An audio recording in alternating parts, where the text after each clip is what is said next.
लोभी राजा। कई वर्षों पहले एक राज्य में मिदास नामक एक लोभी राजा राज करता था। उसकी एक बहुत ही सुंदर पुत्री थी जिसका नाम मैरीगोल्ड था। मिदास अपनी पुत्री से बहुत प्रेम करता था, किंतु उससे कहीं अधिक उसे सोने से प्रेम था। उसका खजाने में सोने का भंडार था। उतना सोना दुनिया में किसी भी राजा के खजाने में नहीं था। इसके बाद भी खजाने में जितना सोना बढ़ता, राजा मिदास की लालसा उतनी ही बढ़ती जाती थी। उसके दिन का अधिकांश समय खजाने में रखे सोने को गिनने में निकल जाता था। सोने के लालसा में अक्सर वह अपनी पुत्री को अनदेखा कर देता था। दिन पर दिन उसकी सोने की ललक बढ़ती जा रही थी और अधिक सोने प्राप्त करने के उद्देश्य से उसने एक बार अन्न जल त्याग कर ईश्वर की कठोर उपासना की। उसकी उपासना से प्रसन्न होकर ईश्वर ने उसे दर्शन दिए और मनचाहा वरदान मांगने को कहा। मिदास बोला, है ईश्वर, मुझे वरदान दीजिए कि मैं जिस भी वस्तु को छूऊं वह सोने की बन जाए। ईश्वर मिदास की लालसा समझ रहे थे। वरदान देने के पूर्व उन्होंने पूछा, राजन, क्या यह वरदान मांगने के पूर्व तुमने अच्छी तरह विचार कर लिया है? ईश्वर, मैं इस विश्व का सबसे धनी राजा बनना चाहता हूँ। मैंने अच्छी तरह सोच लिया है। मुझे यही वरदान चाहिए। कृपया मुझे वरदान प्रदान कीजिए। मिदास ने उत्तर दिया, तथास्तु, मैं तुम्हें वरदान देता हूँ कि कल सूर्य की पहली किरण के साथ तुम जिस भी वस्तु को छुओगे वह सोने की बन जाएगी। आशीर्वाद देने के उपरांत ईश्वर अंतर्ध्यान हो गए। राजा मिदास यह वरदान पाकर खुशी से फूला नहीं समाया। दूसरे दिन सोकर उठने के उपरांत अपनी शक्ति परखने के लिए उसने अपने पलंग को छूकर देखा। वह पलंग सोने का बन गया। मिदास बहुत खुश हुआ। दिन भर वह शुद्ध बुद्ध खोकर अपने महल की हर चीज को सोने में परिवर्तित करने में लगा रहा।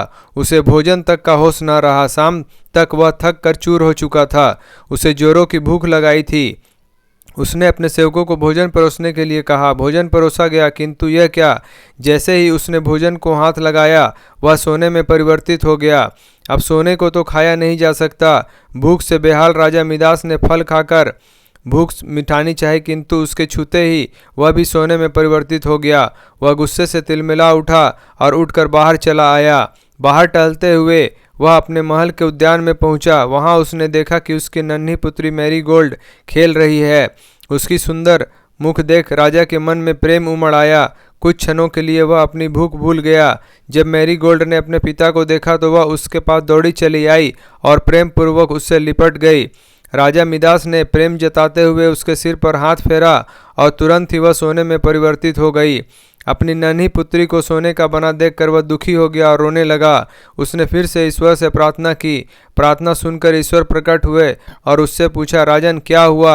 अब तुम्हें क्या वरदान चाहिए? मिदास रो रो कर कहने लगा, है ईश्वर, मुझे क्षमा करें। सोने की लालसा में मेरी बुद्धि भ्रष्ट हो गई थी और मैं यह वरदान मांग बैठा, किंतु अपनी पुत्री को खोने के बाद अब मेरी आंखें खुल गई हैं। मुझे समझ आ गया है कि हर वस्तु अमूल्य है और उन सब में सबसे अमूल्य है मेरी पुत्री। भगवान यह कृपा वरदान वापस लें और मुझे मेरी पुत्री लौटा दें। अब मैं सोने की लालसा त्याग दूंगा और अपने कोषागार निर्धनों और ज़रूरतमंदों के लिए खोल दूंगा। ईश्वर ने जब उसके पछतावे के आंसू देखे तो अपना वरदान वापस ले लिया। दूसरे दिन सूर्य की पहली किरण के साथ सारी वस्तुएं अपने वास्तविक रूप में आने लगी। राजा मिदास की पुत्री भी अपने वास्तविक स्वरूप में आ गई। उसने अपने वचन के अनुसार अपना कोषागार निर्धनों और ज़रूरतमंदों के लिए खोल दिया।